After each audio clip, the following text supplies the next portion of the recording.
아, 오늘은 화평케 하는 자의 복에 대해 생각해 보겠습니다.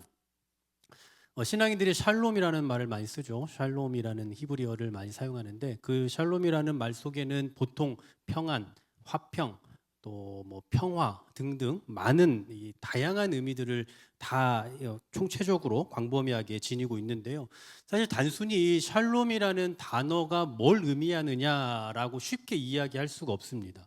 그러니까 샬롬은 뭐 평안이다, 뭐 평안하냐 이런 정도로만 우리가 이야기할 수가 없다라는 거예요. 그 이유가 뭐냐면 이 샬롬이라는 단어는 이스라엘의 역사를 통해서 그러니까 그 역사 가운데서 형성되어진 그런 단어라서 이스라엘의 역사를 이해하지 않고는 이 샬롬이라는 단어를 쓰기가 쉽지가 않습니다. 그래서 우리가 오늘은 그 이스라엘의 역사를 좀 한번 쭉 살펴보려고 해요. 우리가 이스라엘을 이 공동체적으로 발견하게 되는 그 첫 번째 장면은 바로 애굽에서의 노예 생활하던 때입니다. 그러니까 이 이스라엘 백성들이 약 200만 명 정도 되는 그 많은 사람들이 이집트라는 곳에서 지금 노예로서 살아가고 있잖아요. 그런데 여러분, 노예로 살아가는 삶이 평안이 있을까요?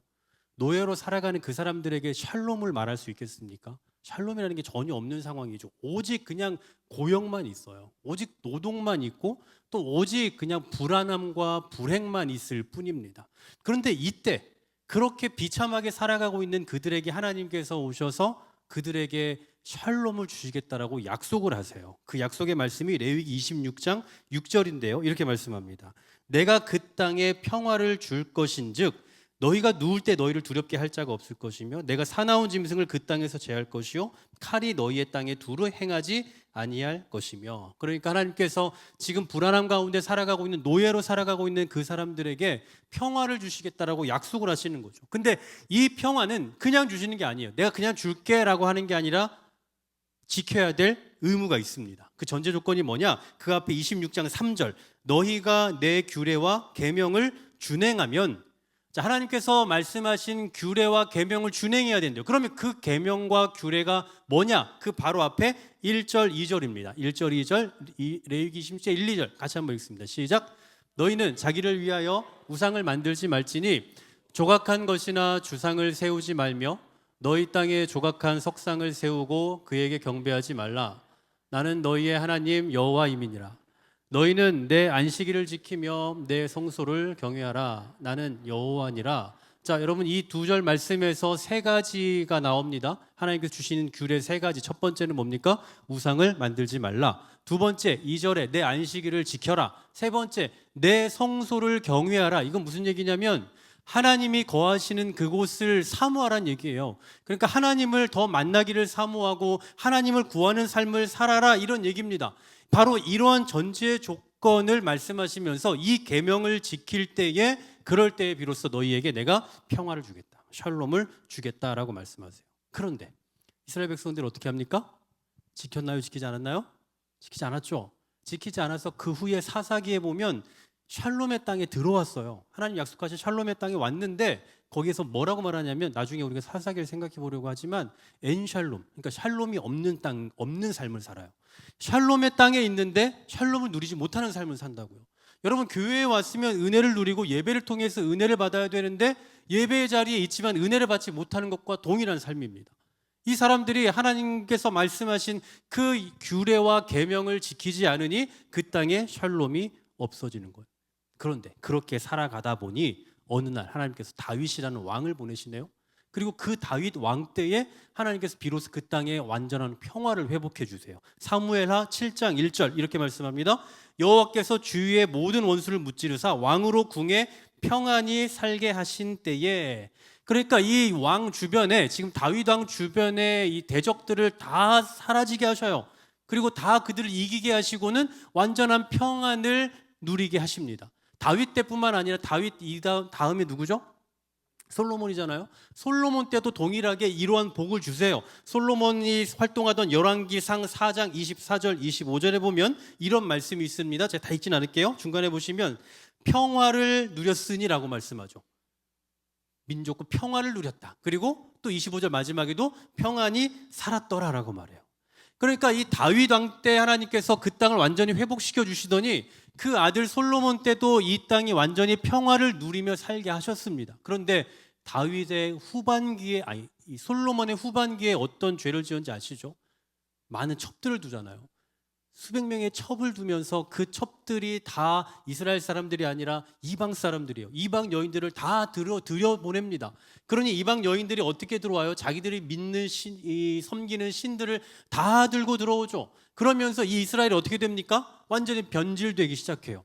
그러면서 이제 하나님에 대한 신앙과 하나님 유일신에 대한 그 생각이 완전히 사라져가고 세상 온갖 정말 잡신들이 다 모여있는 그런 나라가 됩니다. 그러니 어떻게 됩니까? 얼마 시간이 지나지 않아서 여로보암이 반란을 일으키죠.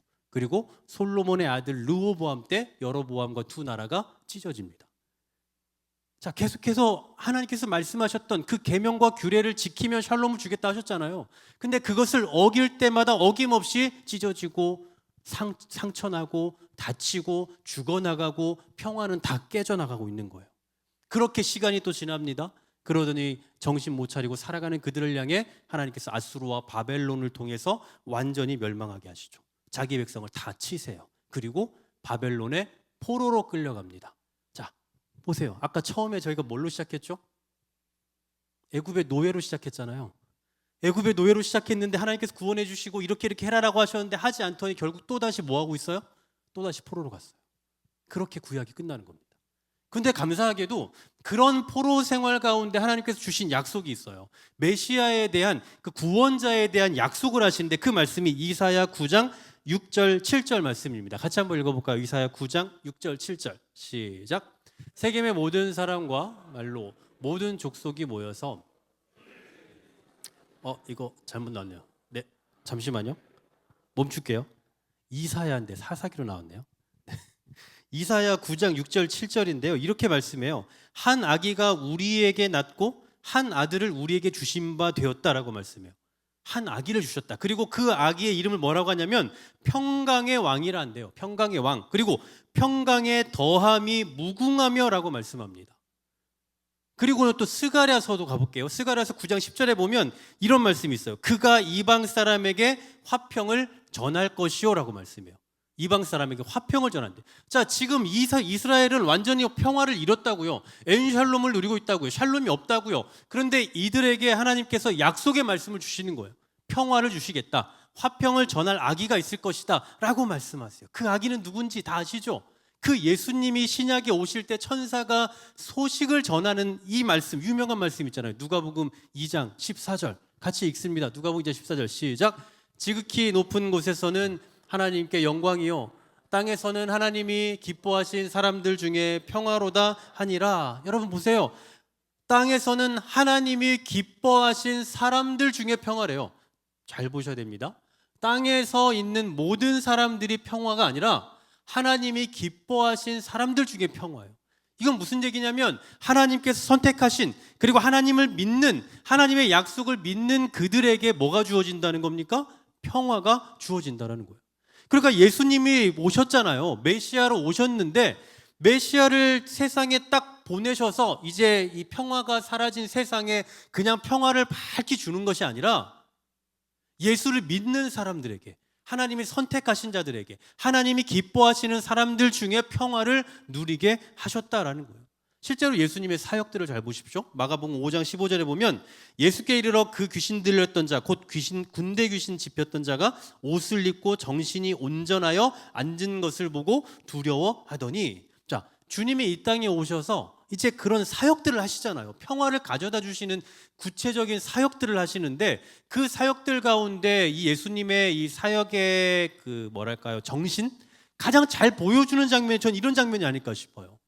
귀신 들린 자잖아요. 여러분 귀신이 들리면 어떻게 될까요? 귀신 들린 사람을 보셨을 거예요.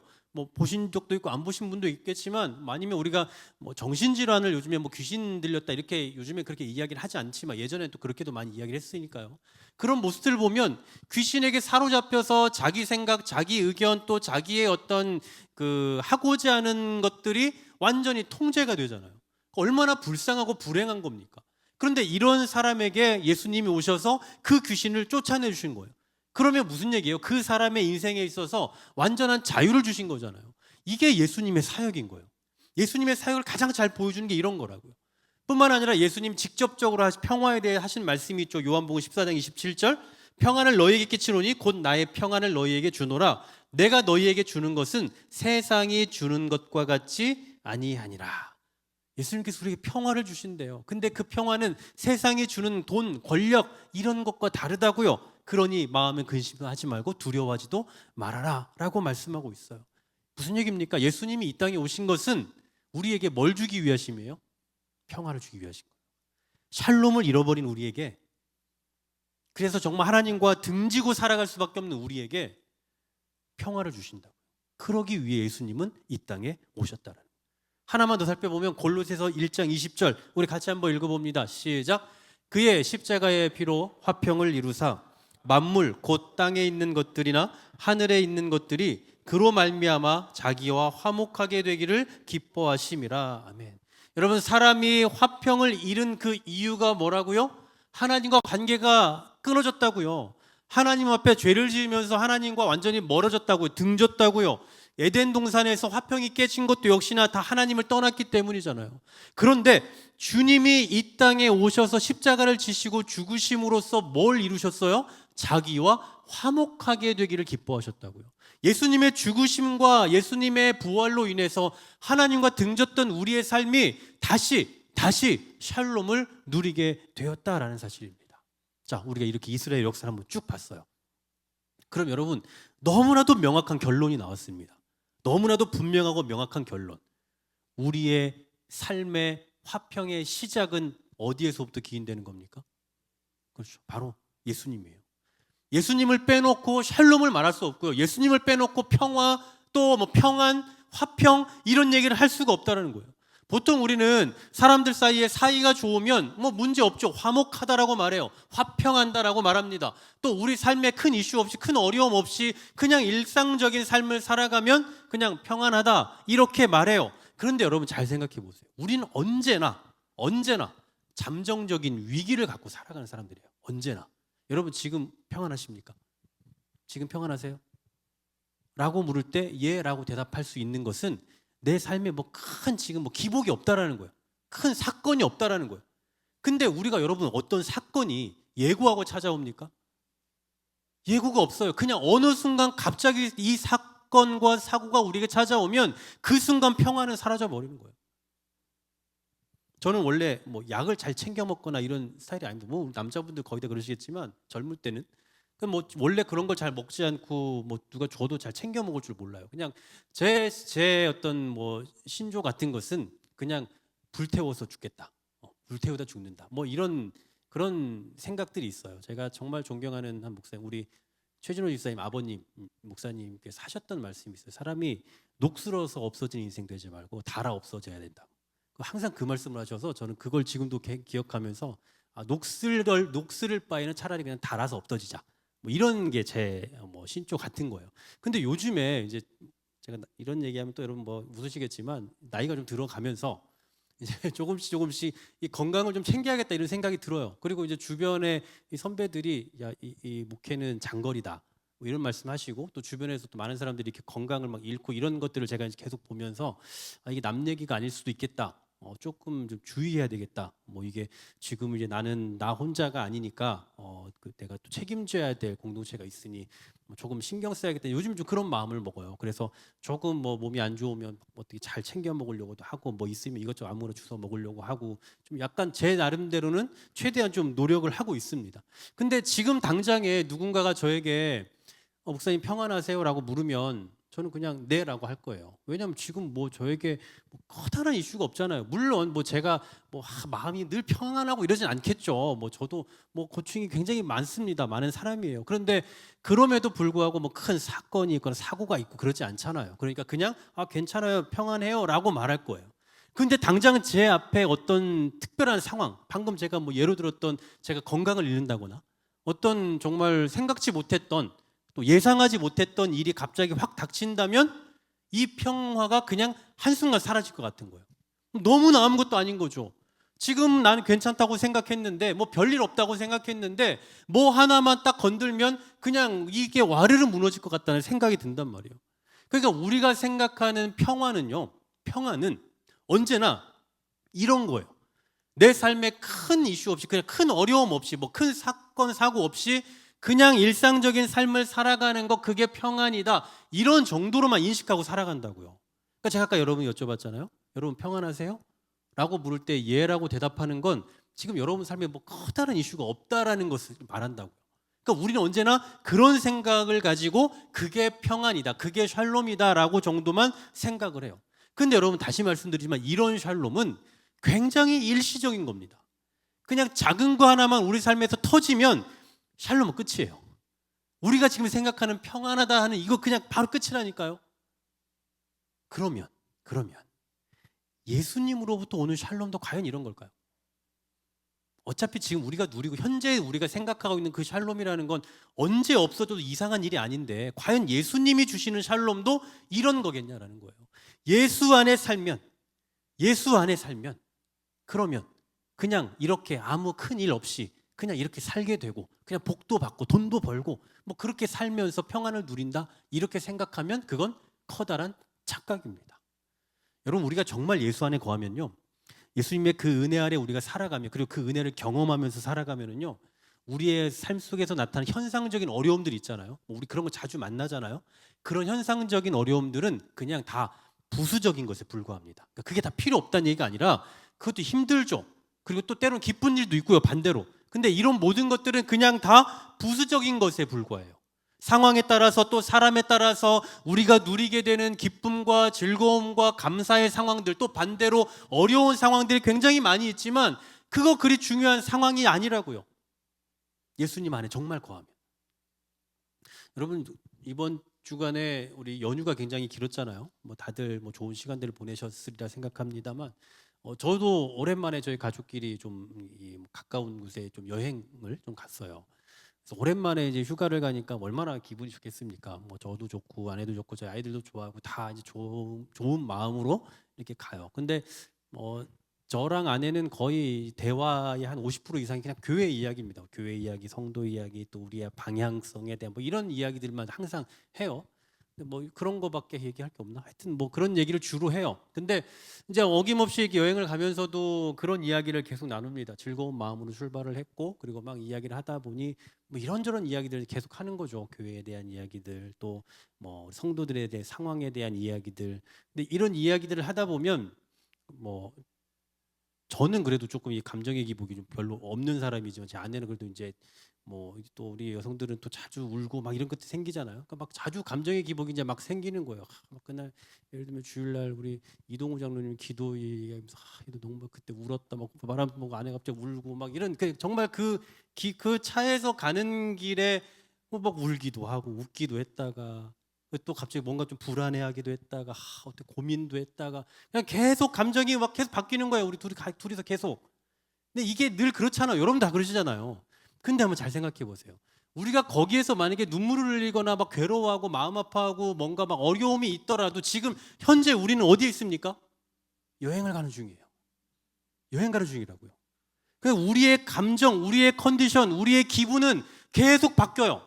뭐 하나 작은 것만 생각하면, 작은 거 이야기하면 그거에 따라서 마음이 좋았다가 싫었다가 나빴다가 계속 바뀌는 거예요. 하지만 우리의 포지션 어디입니까? 여행이에요. 여행. 포지션은 바뀌지 않는다고요. 우리의 컨디션은 계속 바뀌지만, 계속 수도 없이 바뀌지만, 우리가 지금 여행을 간다는, 우리가 지금 즐거운 곳에 간다라는 그 포지션은 바뀌지 않는다라는 거예요. 우리의 신앙도 이와 마찬가지인 겁니다. 여러분, 상황에 따라서 우리의 컨디션과 감정과 기분은 늘 바뀌어요. 계속 바뀌어요. 아까도 말씀드렸지만 지금 아무렇지 않아요라고 생각했는데 어느 한순간 하나만 터지면 그냥 확 불안해지고 어려워지고 고통을 당합니다. 수도 없이 바뀐다고요. 그런데 그게 아무리 바뀔지라도 예수님이 우리를 위해 죽으시고 우리를 선택하시고 우리를 구원하셨다라는 그 은혜로운 구원의 사실, 그 포지션은 바뀐다 안 바뀐다? 안 바뀐다고요. 전혀 바뀌지 않는다고요. 우리의 상황과 환경에 따라서 우리가 슬플 수도 있고 기쁠 수도 있고 우리의 컨디션이 왔다 갔다 할 수도 있지만, 그러나 예수님께서 우리를 위해 죽으셔서 우리에게 진정한 그 샬롬을 주셨다라는 그 사실에는 절대로 변함이 없다고요. 우리가 아무리 울고 아무리 슬퍼하고 아무리 괴로운 일을 당해도 하나님께서 우리를 향하신 그 사랑과 우리를 향해서 베풀어 주신 그 구속의 은혜는 절대로 변하지 않는다라는 사실이에요. 그래서 예수 안에 있으면 진짜 평안을 누린다 이 얘기입니다. 예수 안에 거하면 정말 샬롬이 있다는 거예요. 여러분, 예수 믿으면 복 받습니다 이 얘기가, 예수 잘 믿으면 돈 많이 벌어요, 여러분 예수 잘 믿으면 여러분 가족이 건강합니다, 잘 됩니다, 여러분 사업이 잘 됩니다, 이 얘기 아니라고요. 이거는 금방 내 눈앞에서 좋아 보이지만 한순간 사라진다니까요. 언제? 눈앞에서 연기처럼 사라진다고요. 제가 전에 말씀드렸지만 저희 아버지가 사장이었어요. 사장이 좋겠습니까? 목사가 좋겠습니까? 대답은 하지 않을게요. 몰라요. 한순간 사라져요.